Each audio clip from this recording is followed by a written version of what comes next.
रवि, याद रखना, गलती से भी अगर आपने मेरा भरोसा तोड़ा तो मुझसे बुरा आपके लिए कोई नहीं होगा। पैसा और संपत्ति का धोखा तो औरत बर्दाश्त कर सकती है, परंतु रिश्ते में धोखा वो कभी बर्दाश्त नहीं करती। रिश्ते निभाने की जिम्मेदारी दोनों की होती है। अभी जिन दोस्तों के बारे में बात कर रहे हैं, मुझे उनके लक्षण कुछ ठीक नहीं लगते। मैं भी पढ़ाई के लिए अपने मायके जाना चाहती हूँ।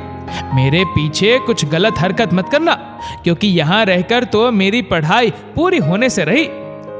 सृष्टि अपने पति रवि से कहती है।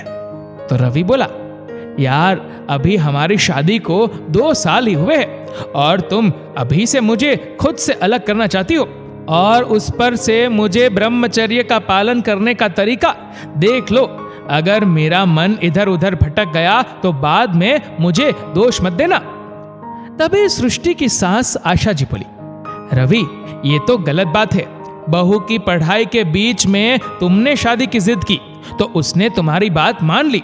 अब वो पढ़ाई पूरी करना चाहती है तो तुम उसकी मदद नहीं कर सकते। बहू, मेरी तरफ से तुम आजाद हो। आखिरी साल बचा है, जाओ मायके में मन लगाकर पढ़ो। आखिरकार रवि मान गया और सृष्टि अपने मायके जाकर अपनी पढ़ाई करने लगी। यहाँ रवि ऑफिस जाता, फिर उधर से देर रात तक घर लौट कर आता, क्योंकि अब घर पर पूछने वाला कोई नहीं था। सृष्टि अपनी पढ़ाई में लगी थी, परंतु दिन में एक बार समय निकालकर रवि से फोन पर बात जरूर करती थी। शुरुआत में रवि 15 या 20 दिन में सृष्टि से मिलने जरूर आया करता था। समय बीतने लगा। रवि महीने में एक बार जाता, पर इस बार तो हद हो गई। 3 महीने हो गए, रवि सृष्टि से मिलने नहीं आया। सृष्टि ने घर पर फोन किया, मम्मी जी कैसी है, घर में सब ठीक है? पहले ये आपकी खबर मुझे देते रहते थे, पर आजकल तो मिलने भी नहीं आते और ना ही फोन करते हैं। आखिर बात क्या है? तो आशा जी बोली, बहू, अकेला मर्द खुले बैल की तरह होता है। जब तक तुम थी वो समय पर घर आता था। पहले तो देर रात आना शुरू किया, पर अब तो 2-2 दिन तक वो घर लौट कर नहीं आता। मैं बस उसका इंतजार ही करती रहती हूँ। फिर सृष्टि बोली, मम्मी जी आपने मुझे बताया क्यों नहीं? तो आशा जी बोली, मैंने तुम्हें नहीं बताया कि तुम परेशान हो जाओगी और तुम्हारी पढ़ाई खराब हो जाएगी, पर मुझे अपने ही बेटे के लक्षण कुछ ठीक नहीं लग रहे हैं। धीरे धीरे समय बीत रहा था। सृष्टि को पढ़ाई के साथ साथ अपने वैवाहिक जीवन की भी चिंता हो रही थी। एक रात उसने जब रवि को फोन किया तो रवि बोला, आजकल ऑफिस में बहुत काम रहता है, इसलिए मैं तुम्हें फोन नहीं कर पाता, और तुम हमारी चिंता मत करो, तुम बस पढ़ाई करो। इतना कहकर रवि ने जल्दी में फोन रख दिया। सृष्टि को परेशान देख उसकी माँ बोली, बेटा आदमी का मन चंचल होता है, तभी तो उसे विवाह के बंधन में बांधा जाता है, ताकि उसका मन स्थिर हो सके। बूढ़ी माँ जवान बेटे पर कितने दिन लगाम कसेगी? तुम सोच लो, तुम्हारी पढ़ाई जरूरी है या पति का विश्वास? अब रवि के दोस्त कौशल की पत्नी कुसुम से सृष्टि की बहुत अच्छी दोस्ती थी, तो उसने फोन किया। बातों बातों में कुसुम ने कहा, सृष्टि तुम अपना करियर तो बना लोगी, पर पति से हाथ धो बैठोगी। तो सृष्टि ने कहा, तुम ऐसा क्यों बोल रही हो? फिर कुसुम बोली, इन्होंने मुझे बताया कि ऑफिस की एक महिला कर्मचारी के साथ रवि भैया का अफेयर चल रहा है। वो यहाँ मुंबई में अकेली है। रवि भैया कई बार उसके साथ उसके घर पर ही रहते हैं। तुम समझ सकती हो उन दोनों का संबंध कितना आगे बढ़ गया है। उधर सास परेशान, इधर सृष्टि की माँ परेशान। ये सब देखते हुए सृष्टि अपनी माँ से बोली, माँ अब कुछ महीने ही बच गए हैं और परीक्षा तो मैं वहां से भी दे सकती हूँ। ये कहकर सृष्टि अपने ससुराल चली गई। सृष्टि ने अपनी सास को खबर दे दी थी, पर रवि को उसके आने की कोई खबर नहीं थी। घर पहुंचकर सृष्टि ने जब आशा जी को सारी बात बताई तो आशा जी का रो रो कर बुरा हाल था। वो बेटे के तरफ से माफी मांग रही थी। तो सृष्टि बोली, मम्मी जी आपने तो कोई गलती नहीं की, फिर आप माफी क्यों मांग रही है? हर माँ अपने बेटे को अच्छे संस्कार देती है, पर बेटे का मन पर कोई काबू ही ना हो तो पत्नी और माँ क्या कर सकती है? परंतु मैं उन पत्नियों में से नहीं हूं जो सब बर्दाश्त करके चुपचाप बैठ जाऊं। रात को करीब 1 बजे रवि आया और सृष्टि को देखकर चौंक गया। रवि के कपड़ों से औरतों के परफ्यूम की खुशबू आ रही थी और उसके शर्ट के कॉलर पर लिपस्टिक के निशान थे। सृष्टि ने जब रवि से सवाल किया तो रवि बातों को टालने लगा। तो सृष्टि बोली, आपने क्या सोचा? ये तो पढ़ने गई, मैं यहाँ रास लीला रचाऊंगा। मुझे आपकी हर एक हरकत का पता है। शर्म नहीं आती? घर में बूढ़ी माँ है, पत्नी है, और आप दूसरी औरतों के साथ, छी छी। मुझे तो कहते हुए भी शर्म आ रही है। उसके बाद उन दोनों में बहुत बहस हुई। अगले दिन रवि अपनी माँ से बोला, माँ, इसे ना तो मेरी चिंता है ना आपकी। अगर चिंता होती तो 8 महीने से अपने मायके में नहीं होती। मैं अब इसके साथ नहीं रह सकता। कह दीजिए उन्हें हमेशा के लिए अपने मायके चली जाए। फिर आशा जी बोली, बेटा, जब बहू की कोई गलती ही नहीं है तो वो अपने मायके क्यों जाएगी?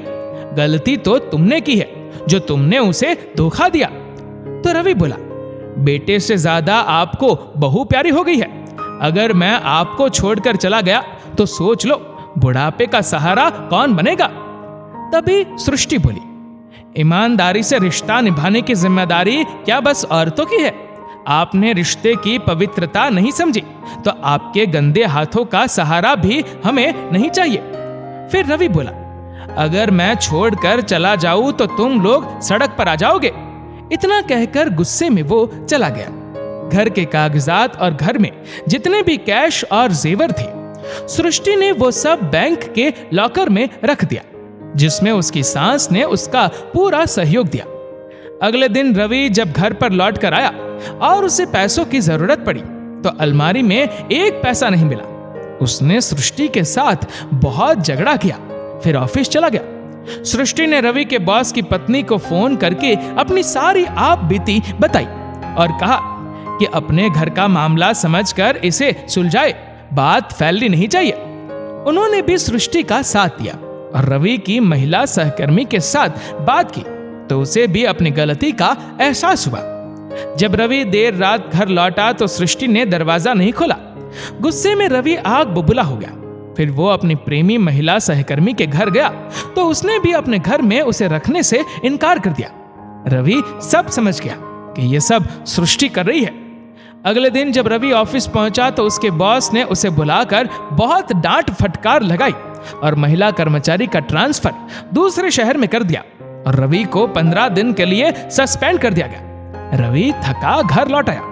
गुस्से में उसने सृष्टि पर हाथ उठाने की कोशिश की तो वो बोली, बस मम्मी जी की वजह से मैंने आपको छोड़ दिया। अगर आपने यह हरकत दोबारा की तो मुझे पुलिस कंप्लेंट करने में भी देरी नहीं लगेगी। मैं उन औरतों में से नहीं हूं जो घर की इज्जत बचाने के लिए अन्याय को बर्दाश्त करूं। अब रवि चुपचाप ऑफिस जाता और घर आता। एक दिन वो लेट से पहुंचा तो आशा जी बोली, रवि, अगर तुमने दोबारा से ऐसी गलती की तो मैं ये सारी संपत्ति तुम्हारी पत्नी के नाम कर दूंगी। रवि जैसे ही अपने कमरे में गया तो सृष्टि बोली, मैं अपनी पढ़ाई कर रही हूं। आपका सारा सामान दूसरे कमरे में शिफ्ट कर दिया है। बेहतर होगा आप दूसरे कमरे में रहे।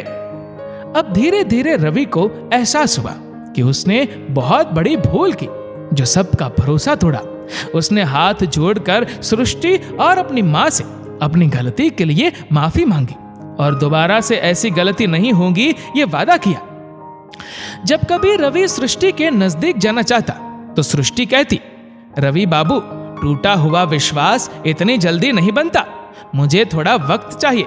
जब तक मैं अपनी परीक्षा दे दूं और अपने पैरों पर खड़ी ना हो जाऊं, मैं आपके साथ पति पत्नी जैसा संबंध नहीं बना सकती। अगर आप मेरा भरोसा जीतना चाहते हैं तो आपको इंतजार करना होगा।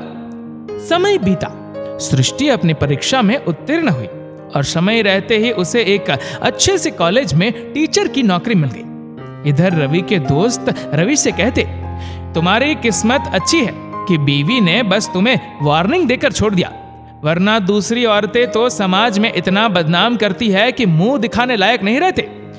रवि को एहसास हुआ कि उससे बहुत बड़ी गलती हुई। फिर उसने अपने जीवन में दोबारा कभी उस गलती को नहीं दोहराई। यह देखकर माँ और पत्नी ने उसे माफ किया। दोस्तों, जब पति पत्नी का रिश्ता बनता है तो क्या ईमानदारी से रिश्ता निभाने की जिम्मेदारी बस पत्नी की होती है? जब पति अपनी पत्नी से छल करे तो उसकी सजा कौन तय करेगा? आप हमें नीचे कमेंट करके जरूर बताएगा। और अगर आपको ये वीडियो अच्छा लगा हो तो इस वीडियो को लाइक करेगा, शेयर करेगा ज्यादा से ज्यादा लोगों तक। और ऐसे ही और भी इंस्पिरेशनल वीडियोस के लिए फॉलो करें हमारे पेज को। और ऐसे ही और भी वीडियोस को यूट्यूब पर देखने के लिए नीचे कमेंट सेक्शन में लिंक दी गई है, जिसके ऊपर क्लिक करके हमारे चैनल को आप सब्सक्राइब करें और बेल आइकन दबाएं, ताकि हमारे हर लेटेस्ट वीडियो की अपडेट आपको मिलेगी सबसे पहले। धन्यवाद।